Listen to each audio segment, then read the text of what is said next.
Bismillahirrahmanirrahim. Assalamualaikum warahmatullahi taala wabarakatuh dan salam sejahtera bagi mereka yang bukan Islam menonton Sembang Viral. Pantas, padu, padat, pendek aja 10 minit, penuh dengan info yang penting bermanfaat bagi kita dalam kehidupan dunia dan juga akhirat, insya-Allah. Dan bersama dengan saya Ustaz Elia Ismail. Ustaz, cantik butang baju Ustaz.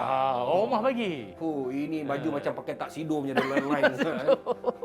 Orang rumah Ustaz Rumah bagi. Ni tanda menghargai lah. Jadi setiap insan dalam dunia tu Ustaz kan, dia perlukan pasangan Ustaz. Betul? Jadi baik lelaki baik perempuan memerlukan pasangan. Jadi perkahwinan tu memang dituntut dalam Islam Ustaz. Betul? Sebab perkahwinan ni merupakan salah satu daripada sunnatullah ataupun dia juga merupakan sunnah para nabi-nabi yang telah pun diaturkan. Maknanya Allah Ta'ala dia jadikan kita ni ada lelaki ada perempuan, dan untuk menghubung jalinkan kehidupan, meneruskan keturunan generasi, menerusi jalan perkahwinan. So, perkahwinan ni sama ada nabi, ulama, orang soleh dulu juga dia melalui jalan yang sama, iaitu berkahwin. Kalau katakan dia solo Ustaz kan, dia punya pahala sikit. Kalau dia dah berkahwin, pahala dia banyak. Betul Ustaz? Ya memanglah dia berkembanglah. Pasal apa? Dia bukan setakat berkembang pahala je tau. Rezeki pun berkembang. Kalau macam pahala, sebab biasa kita sembahyang seorang. Ada isteri, nak pula musim PKP. Imam interim, ada isteri pula. Ada automatik jadi sembahyang berjemaah dan pahala dah 27. Kalau single sembahyang seorang, pahala 1. Jadi kalau ramai lagi makmum belakang tu, lagi banyak lah. Main anak-anak lah, anak lagi semua tu, pahala tu dia lagi lah. Banyak pahala dia. Dari single menjadi double. Double. Kadang-kadang ada double menjadi single balik Ustaz. Itu yang tak sedap dengar. Itu betul. Dari segi Islam penceraian ni dilihat bagaimana Ustaz? Yalah macam orang kata kita berkahwin ni mendirikan masjid. Kalau bercerai ni Allah murka, betul Ustaz? Dia sebenarnya kalau nak ikutkan perkahwinan maupun perceraian, dia bukanlah satu benda yang asing dalam rumah tangga ataupun orang yang mendirikan rumah tangga ni. Cuma yang tak seronoknya adalah sikap setengah orang atau pasangan terhadap perceraian tu. Sebab apa? Sebab saya cakap itu. Nabi SAW, Nabi sendiri pernah melalui proses yang sama, iaitu proses perceraian. Tapi Nabi punya perceraian tu secara harmoni, secara baik, dan kalau rujuk pun secara okey, baik, harmoni, tak ada nak riuh, tak ada nak bising jadi muka depan sok khabar apa, tak ada. Yang tak seronoknya adalah perceraian yang diiringi dengan kebencian, ungkit mengungkiti, sakit menyakiti. Sambung tu. Memusnahkan diri. Dah tu dah banyak mengaji dah, kurang. Bagi saya lah pula menyanyi. Tapi Ustaz, ialah macam sekarang, ialah masa dulu kita berkasih, kita bersayang, kasih sayang, lepas tu diri rumah tangga, lepas tu pencerahan mestilah benci Ustaz. Kalau tak benci takkan bercerai Ustaz. Dia tak semestinya bercerai ni akibat benci. Mungkin ada faktor-faktor lain yang kita pun tak ambil tahulah, walaupun ada kajian menyebutkan ada 7 punca kenapa banyak berlakunya perceraian, banyak sebab.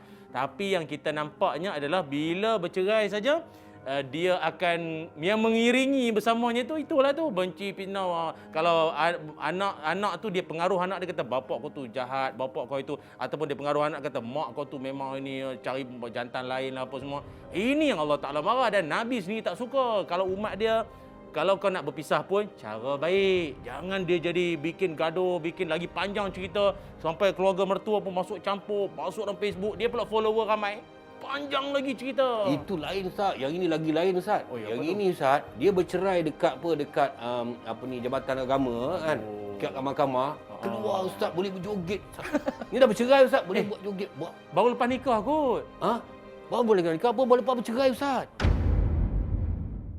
Seronok Tak tahu Ustaz. Tu nak tanya Ustaz, apa hukum dia Ustaz? Macam yalah benda tu satu penceraian. Penceraian tu tak disukai oleh Islam. Tetapi bila berlaku punya nak tunjuk lah Ustaz, sebenarnya dia nak tunjuk bahawa diorang ni okey. Bercerai pun okey. Boleh ke buat konten macam tu Ustaz? Kita ni kalau dalam hidup, apa-apa sekalipun, jangan sampai menimbulkan fitnah. Jangan menimbulkan cakap-cakap yang dia boleh menyebabkan orang anggap bahawa agama Islam ni ataupun agama ni kenapa boleh perceraian ni benda serius. Benda serius. Patutnya kalaulah mereka memilih jalan itu sebagai terakhir, katanya kita lalas, kita kena end up berpisah semua. patutnya bincang. Ni hak jagaan macam mana anak kita ni sekolah ni apa kan. Kalau belum ni sekalipun, maknanya cara baik saya faham. Dia niat dia tu dia nak tunjuk kata takkanlah semua perceraian tu berakhir dengan sedih. Tengok kami happy. Itu satu tindakan yang tak betul sebenarnya. Apa tak betul lah Ustaz? Dia nak bagi tahu kau Berjoget. Sebenarnya kau nak tunjuk apa pada orang? Kau nak beritahu kata kau seronok. Kenapa mesti berjoget pula? Kenapa tak bagi tahu dengan cara yang memberi penjelasan elok-elok? Kami sudah tak sebumbung, tapi dengan itu saya doakan bekas suami saya hidup bahagia. Siapa nak tengok konten macam tu Ustaz? Konten macam tu tak mau tengok Ustaz. Itu masalah. Orang nak tengok kontennya rare Ustaz. Orang bercerai berjoget mana orang pernah buat Ustaz? Macam buat filem yang lain daripada lain baru orang tengok Ustaz. Disebabkan nak orang tengok tu lah yang saya takut lagi satu situasi apa tu, iaitu munculnya satu budaya menghebahkan satu benda yang kata orang apa, dia membawa kepada satu suasana yang negatif yang akan jadi satu tahap orang kata apa tahu? Okey. Okey. Dia jadi normalisasi. Dulu kan ada orang pernah buat macam ni. Jadi okey apa? Dia jadi satu budaya. Akhirnya penceraian tu jadi macam biasa-biasa. Biasa. Kau rasa kau nak macam pakai baju. Kau rasa kau tak muat, kau buang. Kau rasa kau muat, kau pakai. Tapi kau rasa kau dah rimas, kau buang. Dengan gembiranya, dengan jogetnya. Tak mau. Agama ajar kau mesti serius. Kau ambil dia dengan cara baik, kau serahkan dia balik pun, ataupun kau pisang dia pun dengan cara baik, tanpa menimbulkan apa-apa. Tapi Ustaz, yang ini dua-dua Ustaz. Macam Dua-dua joget Ustaz. Tapi kadang kita tak tahu adalah hati masing-masing. Betul juga. Dalam hati masing-masing kita tak tahu. Dia ni sebenarnya kau nak tunjuk kat orang ke sekadar nak menghiburkan hati, padahal jauh dalam sudut hati masing-masing, kita tak tahu. Ada satu lagi kes Ustaz kan. Dia ni bercerai Ustaz. Talak 3 Ustaz. Lepas dia buat live Ustaz. Buat live Ustaz. 3,000 orang tengok. Seronok lah masa dia buat live tu. Mana saya tahu Ustaz. Boleh ke macam tu Ustaz? Ni talak 3 Ustaz. Saya pun sampai satu tahap tu, saya pun tak faham lah sebenarnya apa kehendak niat hati orang-orang yang buat macam tu. Dia sebenarnya benda-benda macam ni kita tak nak benda tu jadi berpanjangan. Di akhirat nanti, orang-orang yang terpilih untuk menuju jalan ke syurga, dan ada satu lagi golongan ni tak ke syurga. Yang mana orang yang tak ke syurga ni nanti, dia akan minta tolong pada orang yang tolonglah kami ikut jalan yang dapat ke syurga juga. Orang yang layak ke syurga ni, dia akan cakap pada yang tak layak ke syurga tu, apa dia cakap? Kami tak akan tolong kamu semua disebabkan salah satu. Dia ada 3 sebab.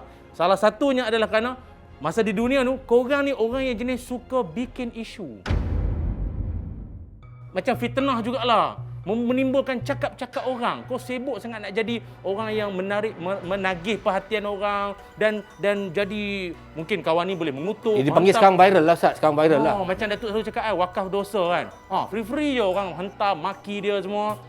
Kerana itu kau laluan ke syurga tu tak ada disebabkan itu.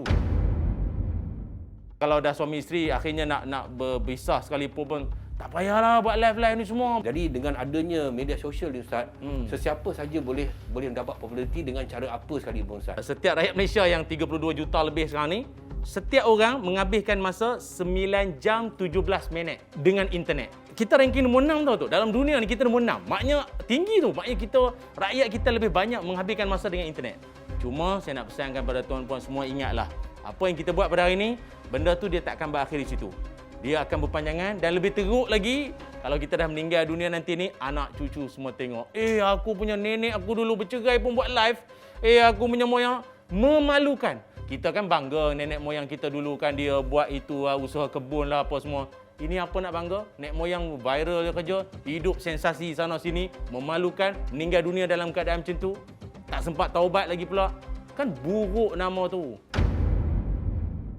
Penceraian adalah jalan terakhir yang kita buat dalam kehidupan. Tetapi apakah penceraian itu harus kita war-warkan sebagai satu benda yang kita bangga-banggakan?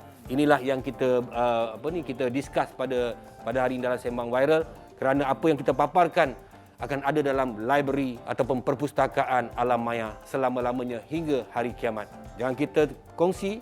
Kalau kita tak pasti, jangan kita buat wakaf dosa. Assalamualaikum warahmatullahi wabarakatuh. Dan salam sejahtera bagi mereka yang bukan Islam. Kalau ada benda-benda yang tak puas hati, okey, kita PM tepi. Jumpa lagi esok malam. Terima kasih.